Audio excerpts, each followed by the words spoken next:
dismiss history at our peril. Liberty Nation Radio with Mark Angelides. And we're back for our final segment on Liberty Nation Radio, continuing our conversation with Liberty Nation senior political analyst, Mr. Tim Donner. Now, Tim, I want to actually shift to the other side of the Atlantic for our last segment here, Tim, but also specifically because it has its portents, Tim. It's portents for what may come to America. There's the old saying, when America sneezes, Britain catches a cold. That does go the other way. Recently, this last week, David Lammy, who is the Home Secretary of the government, also a Labour Party member, which is the Labour Party, for those who don't know, it's the equivalent of the Democrats in the United Kingdom. And he is making moves to do away with a trial by jury, which is over an 800-year-old system that we've had in place to protect liberties, that somebody can be tried by a jury of their peers, more than 800 years.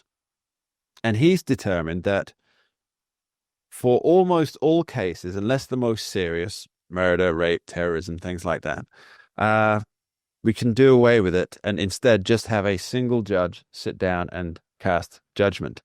Now, Tim, I can hear droves of Americans shouting, Sixth Amendment can't happen.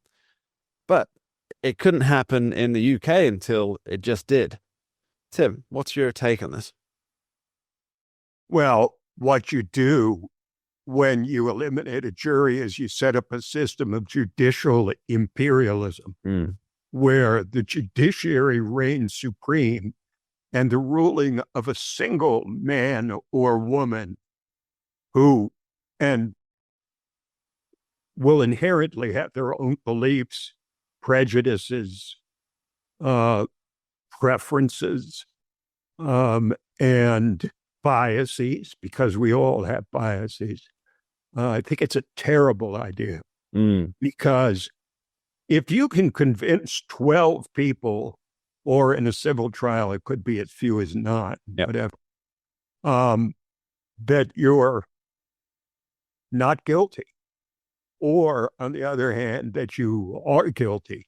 If you convince 12 people, I think most everyone would agree you have you've been given a fair verdict. Yes. If you're being judged by a jury of your peers, you can complain about the verdict all you want, but most people will simply say, hey, a jury of 12 people convicted you. That's enough for me. Okay, a single judge making a ruling. Well, we see what's happened with the Trump administration and trying, to push the bounds of presidential power. They've run into single judges like Boasberg in the D.C. Court of Appeals, who, he's a federal judge, not in the Court of Appeals. He's a district judge. He can single-handedly change an entire national policy. This is not to say that the Supreme Court won't rule that can't continue to happen. But this is what happens when you have a single person casting a judgment and a sentence on a person who's being held for trial.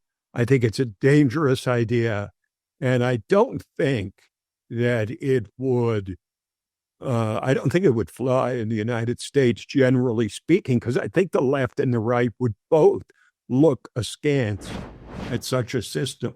Well, let's look at why it's being brought in the UK. Now, David Lammy says it's because we have a backlog. We have too many cases and not enough courts.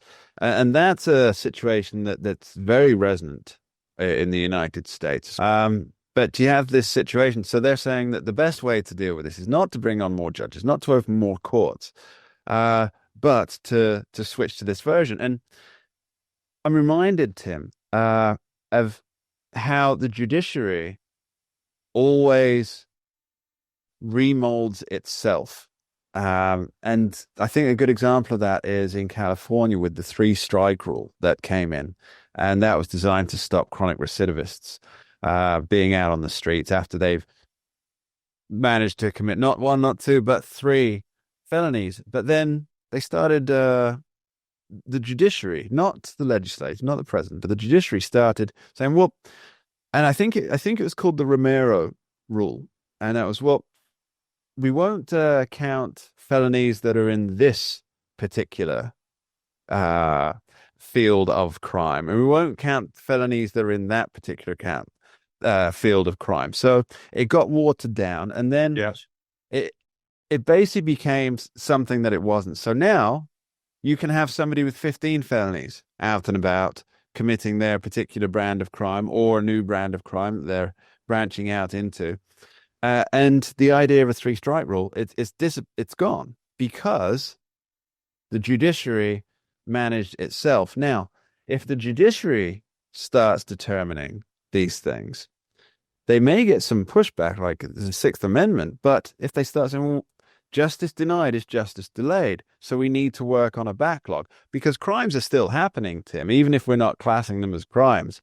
A proper judiciary should not be determining anything but the guilt or innocence in an individual. Reaching to the choir here, Tim. That's what the Article 3 courts, judges in the United States Constitution are all about. They're supposed to be referees. They're supposed to determine when there's a dispute between the president and the Congress or an agency of the executive branch. When there's an issue that hasn't been determined, they have to basically put on the striped shirt and play referee and say, here's our interpretation of it. They are not to say, here's what you need to do. Here's what the policy should be. Here's what the proper way to do this should be. It's just, is in the case before us, is person A right or is person B right? When you have the judiciary starting to act so independently, like so many of the federal district courts have since Trump entered the White House again, then you get that same sort of judicial imperialism when the court strays from its mission of playing referee to its mission of determining policy. And that's a very slippery slope and a dangerous road that we want to take the fork. Yeah. Well, Yogi Berra said, when you come to a fork in the road, take it. Take it indeed. I think they need to veer off before, the judiciary just becomes overly powerful. Indeed. And we're headed in that direction with a president who admittedly is pushing the bounds of presidential power as far as he can. He's testing the limits. And so the courts feel they have to push back. Yeah, indeed, Tim. Tim Donner, thanks ever so much for joining us today. Always a pleasure, Mark. And that's all we have time for on this week's edition of Liberty Nation Radio, heard coast to coast on the Radio America Network. I've been your host, Mark Angelides. I'd like to thank our guest today, Tim Donner, and of course, thank you, the listeners at home, for taking the time to tune in and join us. Please remember, Liberty Nation does not endorse campaigns, candidates, or legislation. And this presentation is no endorsement. We dismiss history at our peril. Liberty Nation Radio with Mark Angelides.